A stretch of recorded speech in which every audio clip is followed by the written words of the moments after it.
ചിന്നൂട്ടി ഹരിയുടെ കൂടെ പോകാൻ തീരുമാനിച്ചപ്പോൾ ആരും എതിർത്തില്ല. ദീപുവാണ് ഇരുവരെയും കൊണ്ടുവിട്ടത്. വീട്ടിലെത്തിയപ്പോൾ സുമിത്രയും ഭദ്രനും ഹർഷയും ഒക്കെ ഏറെ സന്തോഷത്തോടെയാണ് ചിന്നൂട്ടിയെ വരവേറ്റത്. ഇടയ്ക്ക് കണ്ടിട്ടുണ്ടെങ്കിലും അച്ഛനും അമ്മയും പെങ്ങളും എന്നതിലുപരി മറ്റൊരു പരിചയവും അവൾക്കില്ല എന്നത് അവരുടെ ഉള്ളിലും വേദന നിറച്ചു.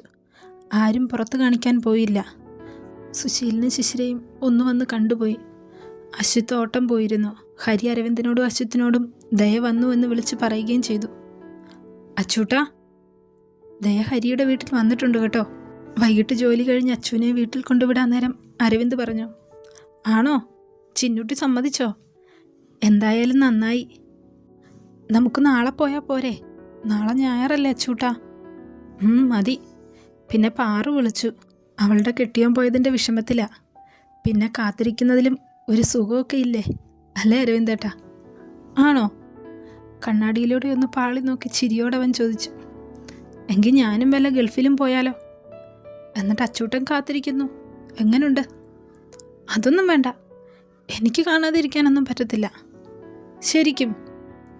കുസൃതി ചിരിയോടെ കണ്ണാടിയിലൂടെ നോക്കി ചോദിച്ചു. ഇപ്പോഴും വൈകിട്ട് അരവിന്ദേട്ടൻ വരുന്നത് ഞാൻ കാത്തിരിക്കുമല്ലേ? അത് മതി പറഞ്ഞുകൊണ്ട് അവൻ്റെ വയറിലൂടെ ചുറ്റിപ്പിടിച്ചു. അവൻ്റെ ചുണ്ടിലും അതിന് മറുപടിയായി ഒരു പുഞ്ചിരി ഉണ്ടായിരുന്നു. എനിക്കും തിരിച്ച് സ്നേഹിക്കാൻ തോന്നുന്നുണ്ട് കേട്ടോ അച്ചൂട്ടാ. ഈ അരവിന്ദേട്ടൻ്റെ ഒരു കാര്യം പറഞ്ഞുകൊണ്ട് നേരെ ഇരുന്നവൾ പിന്നിലേക്ക് നോക്കിയിരുന്നു. അവൾക്കറിയാം അവളുടെ ഭാവം എന്താണെന്നറിയാൻ അവൻ കണ്ണാടിയിലൂടെ നോക്കുമെന്ന്. എന്താണ് രേഷ്മോളെ, വിളക്കൊക്കെ വെച്ച് അതിനു മുന്നിലിരുന്ന് കാര്യമായ ആലോചനയിലാണല്ലോ. അച്യുത്ത് ജോലി കഴിഞ്ഞ് വരുമ്പോൾ ഉമ്മറത്ത് വിളക്ക് വെച്ച് കാര്യമായ ആലോചനയിലാണ് രേഷ്മ. അവനെ കണ്ടതേ അവൾ എഴുന്നേറ്റു. കുളിയൊക്കെ കഴിഞ്ഞ് ഒരു ഭസ്മക്കുറിയൊക്കെ ഉണ്ട് നെറ്റിയിൽ. എന്താടി കാര്യം പറ. അത് അശ്വത്തേട്ടാ, അച്ഛനും അമ്മയും വൈകിട്ട് വന്നിരുന്നു. ആഹാ, എന്നിട്ട്? അകത്തേക്ക് കയറി അവന് പിന്നാലെ അവളും ചെന്നു. ഏട്ടൻ നന്നായി വീടൊക്കെ അന്വേഷിക്കും. അയാളില്ലേ സതീശൻ. ഏട്ടനെ കാണാൻ ചെന്നപ്പോൾ ഏട്ടൻ കുറേ ചീത്ത പറഞ്ഞ് ഓടിച്ചെന്ന്. വീട്ടിലോട്ട് ചെല്ലാൻ. അവൻ തിരിഞ്ഞ് അവളെ ഒന്ന് നോക്കി. അച്ഛനും അമ്മ എന്തിയേ? അച്ഛൻ ഹരിയേട്ടൻ്റെ വീട്ടിൽ പോയി. അമ്മ കുളിക്കുന്നു. പോകാൻ സമയമാകുമ്പോൾ ഞാൻ പറയാം. കേട്ടോടി അമ്മുക്കുട്ടി. ദാ അശ്വത്തേട്ടാ. കയ്യിൽ കരുതി വെച്ചിരുന്ന പണം അവന് നേരെ നീട്ടി. ശമ്പളം കിട്ടി. ബാക്കി അടുത്ത മാസം തരാം. അത് കൈ വെച്ചോ, ഒരുമിച്ച് തന്നാൽ മതി പറഞ്ഞിട്ടവൻ റൂമിലേക്ക് കയറിപ്പോയി. രേഷ്മയും സതീശനും 6 മാസം പോലും ഒരുമിച്ച് താമസിക്കാത്തത് കൊണ്ട് ബന്ധം വേർപ്പെടുത്തുന്നതിൽ കുറച്ച് നൂലാമാലകളൊക്കെ ഉണ്ടായിരുന്നു. സതീശൻ്റെ പേരിലുള്ള കേസൊക്കെ കാരണം അതിനും തീരുമാനമായി. ഇതിനിടയിൽ ഹർഷയുടെയും വിവേകിൻ്റെയും ബന്ധം വേർപ്പെടുത്തുന്ന കാര്യങ്ങളും ഹരി നോക്കുന്നുണ്ടായിരുന്നു. വീട്ടിൽ വന്നതിന് ശേഷം അച്ഛനോടും അമ്മയോടും ഹർഷയോടും ഒക്കെ ചിന്നൂട്ടി നന്നായി തന്നെ സംസാരിച്ചു. ഹരിയോട് മാത്രം അധികം സംസാരിക്കാൻ അവൾ പോയില്ല. ചിന്നൂട്ടി, എൻ്റെ പേര് ദയ എന്നാ. ഹരിയുടെ വിളിയെ അവഗണിച്ചവൾ പറഞ്ഞു. എനിക്ക് കുറച്ച് സമയം വേണമെന്ന് ഞാൻ പറഞ്ഞില്ലേ? എൻ്റെ വീട്ടുകാരെ വിഷമിപ്പിക്കണ്ട എന്നോർത്താ ഞാൻ. അവൻ്റെ മുഖത്ത് നോക്കാതെ അവൾ പറഞ്ഞു. പിന്നെ എൻ്റെ ആ അവസ്ഥയെപ്പോലും നിങ്ങൾ മുതലെടുത്തില്ലേ? അവളുടെ ശബ്ദം ഇടറിയിരുന്നു. അവൻ്റെ കണ്ണുകളിൽ നനവ് പടർന്നു. അറിഞ്ഞുകൊണ്ടല്ല, അത്രമാത്രം പറഞ്ഞ് അവൻ പുറത്തേക്കിറങ്ങി. സുശീലിനൊപ്പം ഭദ്രനും അശ്വത്തിനെ ഒന്ന് കാണണമെന്ന് പറഞ്ഞ് വന്നതാണ്. അശ്വത്തേ! അച്ഛൻ്റെ വിളി കേട്ട് അവൻ റൂമിൽ നിന്നും ഇറങ്ങി വന്നു. അടുക്കളയിൽ നിന്ന് രേഷ്മയും ശിശിരയും ഹാളിലേക്ക് വന്നു. അളിയന് നിന്നോടെന്തോ സംസാരിക്കണമെന്ന് സുശീലൻ ഭദ്രനെ നോക്കി പറഞ്ഞു. അവൻ ഭദ്രനെ ഒന്ന് നോക്കി, അല്ലാതെ ഒന്നും മിണ്ടിയില്ല. അശ്വത ഭിത്തിയിലേക്ക് ചാരി നിന്നു. കുറച്ച് ദിവസമായി ഇങ്ങനെയൊരു കാര്യം മനസ്സിലുണ്ട്. അശ്വത്തിനു വേണ്ടി ഹർഷയെ. അശ്വത്തിന് പ്രത്യേകിച്ച് ഞെട്ടലൊന്നും തോന്നിയില്ല. കാരണം ഹരി വീട്ടിൽ ഇങ്ങനെ ഒരു ചർച്ച നടക്കുന്ന കാര്യം പറഞ്ഞിരുന്നു. അശ്വത്ത് നോക്കിയത് മുഴുവൻ രേഷ്മയെ ആയിരുന്നു. പെട്ടെന്ന് അവളിലുണ്ടായ ഞെട്ടൽ പോലും അവൻ വ്യക്തമായി കണ്ടു. ചുണ്ടിലൊളിപ്പിച്ച കുസൃതി ചിരിയോടെ അവൻ അതൊക്കെ ആസ്വദിച്ചു. അവൾ പതിയെ അടുക്കളയിലേക്ക് പോയി. അവിടുന്ന് മുറ്റത്തേക്കും ഇറങ്ങി. ശിശിരയും സുശീലനും പരസ്പരം നോക്കി. എന്തായാലും ഉടനെ ബന്ധം വേർപെടുത്തും. അപ്പോൾ ഇവർ അറിയുന്നവരുമല്ലേ? എനിക്ക് ഹർഷ അച്ചൂട്ടിയെ പോലെയാണെന്നല്ല, അതെ, അത്രമാത്രം പറഞ്ഞ് അവൻ അടുക്കളപ്പുറത്തേക്ക് കയറി ചെന്നു. അതുമാത്രമല്ല അളിയ, ഞങ്ങളുടെ മനസ്സിൽ അവന് വേണ്ടി മറ്റൊരു പെൺകുട്ടിയുണ്ട്. ആണോ? ഞാൻ ചോദിച്ചെന്നേ ഉള്ളൂ. നാളെ ചോദിക്കാത്തത് കൊണ്ടൊരു നഷ്ടബോധം തോന്നരുതല്ലോ. പറഞ്ഞിട്ട് ഭദ്രൻ പോകാനായി പുറത്തേക്കിറങ്ങി. അത്താഴം കഴിച്ചിട്ട് പോകാം ഏട്ടാ, ശിശിര പറഞ്ഞു. വേണ്ട, അവിടെ ഇന്ന് ആ കൊച്ചു വന്ന ദിവസമായിട്ട് അവിടുന്ന് കഴിക്കാം. അല്ലേ മോശമല്ലേ? എങ്കിൽ ശരി, ഇരുവരെയും നോക്കി പറഞ്ഞ് ഭദ്രൻ പുറത്തേക്കിറങ്ങി. അശ്വത്ത് അടുക്കള വഴി പുറത്തേക്കിറങ്ങുമ്പോൾ കണ്ടു അടുക്കളപ്പുറത്തെ ഭിത്തിയിൽ ചാരി നിന്ന് കണ്ണുകൾ തുടയ്ക്കുന്നവളെ. കുറച്ചു നേരം അവനൊന്നും മിണ്ടാതെ നിന്നു. ഹലോ, എന്താണിവിടെ? പെട്ടെന്നുള്ളവൻ്റെ ശബ്ദം കേട്ട് അവൾ നേരെ നിന്ന് മുഖം കുനിച്ചു. എന്താ ഇവിടെ വന്ന് നിൽക്കുന്നത്? ഒന്നുമില്ല, പറഞ്ഞുകൊണ്ട് തന്നെ അവനെ മറികടന്ന് അകത്തേക്ക് കയറി. അവൾ പോയ വഴിയെ നോക്കി അവൻ ചിരിച്ചു. അത്താഴം കഴിക്കുമ്പോഴും അവൾ നുള്ളിപ്പെറുക്കിയിരുന്നിട്ട് എഴുന്നേറ്റ് പോയി. എന്താന്ന് ചോദിച്ചപ്പോൾ തലവേദനയാണെന്ന് പറഞ്ഞു. റൂമിൽ കയറി ഡോർ ലോക്ക് ചെയ്ത് അവൾ ആദ്യം അമ്മയെ വിളിച്ചു. 1-2 റിങ്ങിൽ മറുപുറത്ത് കോളെടുത്തു. മോളെ. അമ്മേ, ഇടറിയ ശബ്ദത്തോടെ അവൾ വിളിച്ചു. എന്താ മോളെ ശബ്ദം വല്ലാതെ? ഒന്നുമില്ലമ്മേ, ചെറിയൊരു തലവേദന. അമ്മ ഏട്ടനോട് പറയുമോ നാളെ രാവിലെ ഇങ്ങോട്ട് വരാൻ? നാളെ ഞാൻ അങ്ങോട്ട് വരുവാ. ആണോ? അമ്മയ്ക്ക് സന്തോഷമായി. മക്കൾ രണ്ടും അടുത്തുണ്ടാകുമല്ലോ. അമ്മ ഇപ്പോൾ തന്നെ അവനോട് പറയാം. അച്ഛനോടും പറയട്ടെ. മറുതലയ്ക്കൽ കോൾ കട്ടായതും അവൾ ബെഡിലേക്ക് കിടന്നു. തലയിണയിൽ മുഖം പൂഴ്ത്തി വെച്ച് കരഞ്ഞു. എന്തിനാ താൻ കരയുന്നതെന്ന് അവൾ സ്വയം ചോദിച്ചു. കാരണമറിയാത്തൊരു നൊമ്പരം. അതിൻ്റെ കാരണം അശ്വത്താണ് എന്നത് അവൾ മനഃപൂർവ്വം ഒഴിവാക്കി. അവൻ എഴുന്നേറ്റില്ലേ അച്ചു? ഇല്ലമ്മേ, ഹരിയേട്ടൻ്റെ ഭാര്യ ഇവിടെ വീട്ടിൽ വന്നിട്ടുണ്ട്. ഇന്നൊന്ന് കാണാൻ പോകാമെന്നോർത്താ. അത് നന്നായി. ആ കൊച്ചിനിപ്പോൾ എത്ര മാസമായി അച്ചു? 2 മാസമായമ്മേ, ദോശ തിരിച്ചിടുന്നതിനിടയിൽ അവൾ പറഞ്ഞു. പതിവ് ജോലിയൊക്കെ തീർത്തിട്ടും അരവിന്ദിനെ കാണാതായപ്പോൾ അവൾ റൂമിലേക്ക് കയറിപ്പോയി. റൂമിൽ ചെല്ലുമ്പോൾ അവൻ കമഴ്ന്നു കിടന്നുറങ്ങുന്നുണ്ട്. അവൻ അരികിൽ ചെന്നവൾ തട്ടി വിളിച്ചു. അരവിന്ദേട്ടാ, അരവിന്ദേട്ടാ. എഴുന്നേക്കുന്നില്ലേ? സമയം 8 കഴിഞ്ഞു. അവൻ ചാടി എഴുന്നേക്കാൻ നോക്കിയപ്പോൾ മുണ്ടഴിഞ്ഞു കിടക്കുന്നു. മുണ്ടെടുത്ത് കിടന്നുകൊണ്ട് തന്നെ ചുറ്റി എഴുന്നേറ്റു. സമയം ഇത്രയും പോയതറിഞ്ഞില്ല. ഇന്നലത്തെ ക്ഷീണം. അവളെ നോക്കി കള്ളച്ചിരിയോടെ പറഞ്ഞു. അവളവനെ കൂർപ്പിച്ചൊന്ന് നോക്കി. എന്തേ? അവളുടെ നോട്ടം കണ്ടവൻ ചോദിച്ചു. ഒന്നുമില്ലേ? അവൾക്കരികിലേക്ക് വന്നുകൊണ്ട് അവൻ ചോദിച്ചു. കുളിച്ചിട്ട് വാ അരവിന്ദേട്ടാ, വിശക്കുന്നു. അച്ചു വയറൊഴിഞ്ഞുകൊണ്ട് പറഞ്ഞു.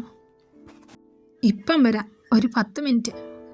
അവൻ വാഷ്റൂമിലേക്ക് കയറുന്ന കണ്ട് അവൾ താഴേക്കിറങ്ങി. ഭക്ഷണം കഴിച്ച് ഗോപാലൻ രതീഷ് ടൗണിലേക്ക് പോയ കൂടെ കടയിലേക്ക് പോയി. അമ്മേ, ആ ഗ്യാസിൻ്റെ ബുക്ക് എന്തിയേ? അത് കടയിലല്ലേ ചെറുക്ക? ആ ശരിയാ, ഞാൻ മറന്നു.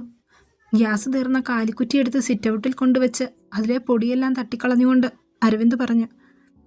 ഞാൻ കണ്ണൻ്റെ ഓട്ടോ പറഞ്ഞു വിടാം, അത് നിറച്ചു വയ്ക്കാം. കടയിലേക്ക് വെച്ചാൽ മതിയല്ലോ. ആ ചെറുക്കൻ ഇനി എപ്പോൾ വരുമെന്ന് വെച്ചാ? എനിക്കാണെങ്കിൽ പ്രാർത്ഥന അയൽക്കൂട്ടം ഒക്കെ ഉണ്ട്. ഞാനൊന്ന് വിളിച്ചു നോക്കട്ടെ.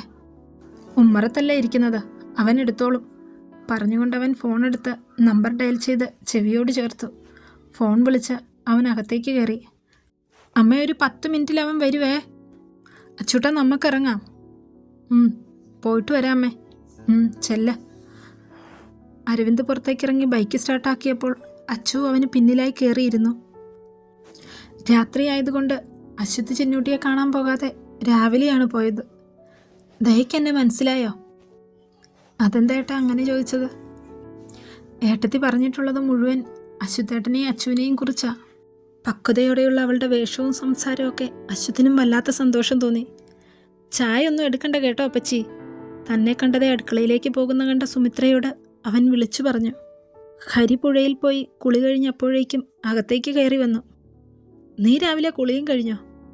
കഴിഞ്ഞടാ, ഇപ്പം വരാവേ പറഞ്ഞുകൊണ്ട് കയ്യിലിരുന്ന് തോർത്ത് തോളിലിട്ട് മുണ്ട് മടക്കിയെടുത്ത് ചിന്നൂട്ടിയെ ഒന്ന് പാളി നോക്കി റൂമിലേക്ക് കയറി. എനിക്ക് മോളോടൊന്ന് സംസാരിക്കണം. അവൾ ഏട്ടാ എന്ന് സംബോധന ചെയ്ത ധൈര്യത്തിൽ അശ്വത്ത് പറഞ്ഞുകൊണ്ട് ഇരുന്നിടത്തു നിന്നും എഴുന്നേറ്റ് പുറത്തേക്കിറങ്ങി. അവൻ്റെ പുറകെ ഹർഷയെ ഒന്ന് നോക്കി ചിന്നൂട്ടിയും ഇറങ്ങിച്ചെന്നു. പിന്നിൽ അവൾ വന്നു എന്നറിഞ്ഞപ്പോൾ അശ്വത്ത് അവൾക്ക് നേരെ തിരിഞ്ഞു. ഷർട്ടിട്ട് ബട്ടൺസ് ഇട്ട് ഹാളിലേക്ക് വന്ന അശ്വത്തിനെ കാണാതെ ഉമ്മറത്തേക്ക് ഇറങ്ങിയപ്പോൾ അശ്വത്തിനൊപ്പം നിൽക്കുന്ന കണ്ട് ഹരി തിരികെ അകത്തേക്ക് തന്നെ കയറിപ്പോയി. ഒരേട്ടൻ എന്ന നിലയിൽ ഏട്ടന് മോളോട് സംസാരിക്കാമല്ലോ അല്ലേ? അതിനെന്താ ഏട്ടാ, പറഞ്ഞോ. ചിന്നൂട്ടി അശ്വത്തിനെ നോക്കി പറഞ്ഞു. പെങ്ങളുടെ ജീവിതത്തിൽ എന്തെങ്കിലും താളപ്പിഴകൾ വന്നാൽ പെങ്ങൾക്ക് പറഞ്ഞു കൊടുക്കാമല്ലോ അല്ലേ? അവളവനെ തന്നെ നോക്കി നിന്നതേയുള്ളൂ. ജീവിതമാണ് മോളെ, പൊരുത്തക്കേടുകൾ ഒരുപാടുണ്ടാകും, ഭാര്യ ഭർത്താക്കന്മാർക്കിടയിൽ പ്രത്യേകിച്ച്. മത്സരിച്ചിരുവർ സംസാരിക്കാതെ ഇരുന്നാൽ, അല്ലെങ്കിൽ നിങ്ങളുടെ കാര്യം തന്നെ എടുക്കാം, ഉൾക്കൊള്ളാൻ സമയം വേണമെന്ന് പറഞ്ഞ് നിങ്ങൾ പരസ്പരം സംസാരിക്കാതെ ഇരിക്കുമ്പോൾ നിങ്ങൾക്കിടയിലെ അകൽച്ച കൂടുകയുള്ളൂ. ഞാൻ പറയുന്നത് മോൾക്ക് മനസ്സിലാകുന്നുണ്ടോ? അവൾ തല താഴ്ത്തി തലയനക്കി. ഹരി എൻ്റെ സുഹൃത്തും കൂടപ്പിറപ്പും ഒക്കെയാ. ഞങ്ങൾ അങ്ങനെയൊക്കെയാണ്. അവനും മോളും സന്തോഷത്തോടെ ജീവിക്കുന്നത് കാണാനാ ഇവിടെ എല്ലാവരും ആഗ്രഹിക്കുന്നത്. പിന്നെ ഇതൊന്നും പറയാനുള്ള യോഗ്യത ഏട്ടനില്ല. കാരണം വിവാഹ ജീവിതത്തിൽ പരാജയപ്പെട്ടവനാ ഞാൻ. എന്നിട്ടും എങ്ങനെയെങ്കിലും അഡ്ജസ്റ്റ് ചെയ്ത് പോകാമെന്നോർത്തു. അതൊക്കെ പോട്ടെ. ഹരി ഒരു പാവാ. പണത്തിന് വേണ്ടിയാണ് മോളെ വിവാഹം കഴിച്ചതെന്ന് വിചാരിക്കരുത്. കൂടപ്പിറപ്പുകൾക്ക് വേണ്ടി അവൻ അന്നും ഇന്നും MBA വരെ പഠിച്ചിട്ട് വീട് നോക്കാൻ കൂലിപ്പണിക്കിറങ്ങിയവനാ. അപ്പോൾ മോളെ പൊന്നുപോലെ നോക്കും. എന്തായാലും നിങ്ങൾ ഒന്നിക്കേണ്ടവരാ, ഒരുമിച്ച് ജീവിതം മുന്നോട്ട് നയിക്കേണ്ടവർ. അപ്പോൾ പരസ്പരം അകലാതെ ജീവിക്കുക. പിന്നെ ഈ കുഞ്ഞ്, അവൻ അറിഞ്ഞുകൊണ്ട് തെറ്റൊന്നും ചെയ്യില്ല. അന്ന് ഞങ്ങൾ കുറച്ചധികം മദ്യപിച്ചു. എൻ്റെ കുഞ്ഞു പോയ വിഷമത്തിൽ അതാ അവനൊന്ന് നിർത്തി. ഏട്ടൻ ഇങ്ങനെയൊക്കെ പറഞ്ഞതുകൊണ്ട് മോക്ക് പിണക്കമുണ്ടോ? ഇല്ലേട്ടാ. നിറഞ്ഞ കണ്ണുകൾക്കിടയിലും അവളൊന്ന് പുഞ്ചിരിച്ചു. എങ്കിൽ നല്ല കുട്ടിയായിട്ട് അകത്തേക്ക് ചെല്ല. അവളകത്തേക്ക് കയറിയപ്പോൾ ഹരി അശ്വത്തിനരികിലേക്ക് ചെന്നു. എന്താടാ, എൻ്റെ കൊച്ചിനെ പേടിപ്പിച്ചു വിട്ടോ? ഒന്ന് പോടാ. ഇരുവരും സംസാരിച്ചു കൊണ്ടിരുന്നപ്പോൾ തന്നെ അരവിന്ദിൻ്റെ ബൈക്ക് മുറ്റത്തേക്ക് കയറി വരുന്ന കണ്ട് അശ്വത്ത് ഹരിയും മുന്നോട്ട് ചെന്നു. കയ്യിൽ കരുതിയ ഫ്രൂട്ട്സും പലഹാര കവറുകളുമായി അച്ചു ഇറങ്ങി. അശ്വത്ത് അവൾക്കരികിലായി വന്ന തോളിലൂടെ കൈയിട്ട് ചേർത്ത് പിടിച്ചു. അരവിന്ദും ബൈക്കിൽ നിന്നിറങ്ങി. വാടാ, വാ അച്ചു. ഹരി ഇരുവരെയും അകത്തേക്ക് ക്ഷണിച്ചു. ബൈക്കിൻ്റെ ശബ്ദം കേട്ട് സുമിത്രയും ഹർഷയും ഇറങ്ങി വന്നു. അച്ചു മോളെ, വാ അരവിന്ദേ. സുമിത്ര ഇരുവരെയും അകത്തേക്ക് ക്ഷണിച്ചു. അച്ചു കയ്യിലിരുന്ന കവറുകൾ ടേബിളിൽ വെച്ചു. ചിന്നൂട്ടി എന്തിയേ? ഹർഷയെ നോക്കി അച്ചു ചോദിച്ചു. വാ. ഹർഷ അച്ചുവിൻ്റെ കൈയും പിടിച്ച് ചിന്നൂട്ടിയുടെ റൂമിലേക്ക് നടന്നു. ജനലോരം നിൽക്കുന്ന ചിന്നൂട്ടി പിന്നിൽ അനക്കം കേട്ട് തിരിഞ്ഞു നോക്കി. ഇത് അച്ചു. ഹർഷ പറയുമ്പോൾ ചിന്നൂട്ടിയുടെ മുഖം വിടർന്നു. തന്നെ നോക്കി പുഞ്ചിരിയോടെ നിൽക്കുന്ന അച്ചുവിനെ തന്നെ ചിന്നൂട്ടി നോക്കി കാണുകയായിരുന്നു.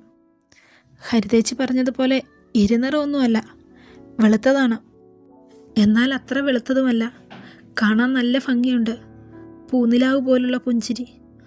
ഒരുപാട് നീളം മുടിക്കില്ലെങ്കിലും നല്ല കട്ടിയുള്ള മുടി. ചുരിദാറാണ് വേഷം. തന്നെപ്പോലെ ഒരു കൊച്ചു പെൺകുട്ടി. നെറുകയിലെ സിന്ദൂരത്തിൽ അവളുടെ അഴകിന് ശോഭ കൂട്ടി. എന്താ ഇങ്ങനെ നോക്കുന്നത്? അറിയില്ല എന്നെ? അച്ചു തിരക്കി. അച്ചുവിനെ കണ്ടാൽ പിന്നെ ഏട്ടത്തിക്ക് വേറെ ആരെയും വേണ്ടായിരുന്നു. കയ്യിൽ തൂങ്ങി നടക്കും. ഹർഷ പറഞ്ഞു. വാ, നമുക്ക് അപ്പുറത്തേക്ക് ചെല്ലാം. അച്ചുവിൻ്റെ അരവിന്ദേട്ടനെ കാണണ്ടേ? ഹർഷ ചിന്നൂട്ടിയോട് ചോദിച്ചു. അച്ചുവിനെ നോക്കിയാണ് ചിന്നൂട്ടി മൂളിയത്. അല്ലെങ്കിലും മനസ്സിൽ ഇരുവരെയും കാണണമെന്നുണ്ടായിരുന്നു. അച്ചുവും ചിന്നൂട്ടിയെ നോക്കി കാണുകയായിരുന്നു. പഴയ കളിയും ചിരിയും ഒക്കെ നഷ്ടപ്പെട്ടതിൻ്റെ ഒരു നിരാശ അച്ചുവിന് തോന്നി. അച്ചു പോലും അറിയാതെ അച്ചുവിൻ്റെ കണ്ണുകൾ ചിന്നൂട്ടിയുടെ ഉദരത്തെ ഒന്ന് തേടിച്ചെന്നു. 3 പേര് ഹാളിലേക്ക് ചെല്ലുമ്പോൾ ചിന്നൂട്ടിയെ കണ്ട് അരവിന്ദ് നോക്കി ചിരിച്ചു. തിരികെ ചിന്നൂട്ടിയും ഒരു കുഞ്ഞു പുഞ്ചിരി നൽകി. അവളുടെ മിഴികൾ ഹരിയെ ഒന്ന് തേടിച്ചെന്നു. അവൻ്റെ കണ്ണുകൾ അച്ചുവിൽ അറിയാതെയെങ്കിലും ചെല്ലുന്നുണ്ടോ എന്ന്. താൻ എന്തൊക്കെയായി ചിന്തിച്ചു കൂട്ടുന്നത്? അവൾക്ക് തന്നെ സ്വയം ചമ്മൽ തോന്നി. ഹരിയേട്ടനേക്കാൾ ഭംഗിയും നിറവും ഒക്കെ അരവിന്ദേട്ടനുണ്ട്. വെട്ടിയൊതുക്കിയ താടിയും ഭംഗിയുള്ള ചിരിയും ഒക്കെ. ഇടയ്ക്കിടയ്ക്ക് അച്ചുവിനെ പാളി നോക്കുന്നതും ചിന്നൂട്ടി ശ്രദ്ധിച്ചു. ആണുങ്ങൾ ചായയും കുടിച്ച് പുറത്തേക്കിറങ്ങി. അച്ചു, പഴയതൊന്നും ഓർമ്മയില്ലാത്തത് കൊണ്ടാകട്ടോ. ഏട്ടത്തി പറഞ്ഞെനിക്കറിയാം. അച്ചുവിൻ്റെ കരം കവർന്ന് ചിന്നൂട്ടി പറഞ്ഞപ്പോൾ അച്ചു ചിന്നൂട്ടിയുടെ കയ്യിൽ കൈ ചേർത്ത് വെച്ചൊന്ന് പുഞ്ചിരിച്ചു, കണ്ണു ചിമ്മി. കുറേ നേരം സംസാരിച്ചിരുന്നതിന് ശേഷം സുമിത്ര കഴിക്കാൻ വിളിച്ചെങ്കിലും അച്ചു, അരവിന്ദു, അശ്വത്തും നിരസിച്ചു. അവർ അശ്വത്തിൻ്റെ വീട്ടിലേക്ക് കയറുമ്പോൾ രേഷ്മയും സുശീലനും ശിശിരയും ഇറങ്ങി വന്നു. എന്താടി മുഖമൊക്കെ വല്ലാതെ? അച്ചു രേഷ്മയെ കണ്ടതേ അവളുടെ കയ്യിൽ പിടിച്ചു തിരക്കി. ചെറിയൊരു തലവേദന. രേഷ്മ പറയുന്നത് കേട്ട് അശ്വത്ത് ഉള്ളിൽ ചിരിച്ചു. ആ സമയത്ത് പുറത്തൊരു ഓട്ടോ വന്നു നിന്നു. എല്ലാവരും അങ്ങോട്ടേക്ക് നോക്കി.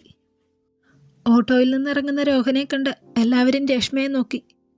രോഹൻ എല്ലാവരെയും നോക്കി ഭംഗിയായി ചിരിച്ചു. വരൂ രോഹൻ. അശ്വത്ത് അവനെ അകത്തേക്ക് ക്ഷണിച്ചു. ഒപ്പം എല്ലാവരും അകത്തേക്ക് കയറി. വാ, ഇരിക്ക്. സുശീലൻ രോഹനെ അകത്തേക്ക് ക്ഷണിച്ചിരുത്തി.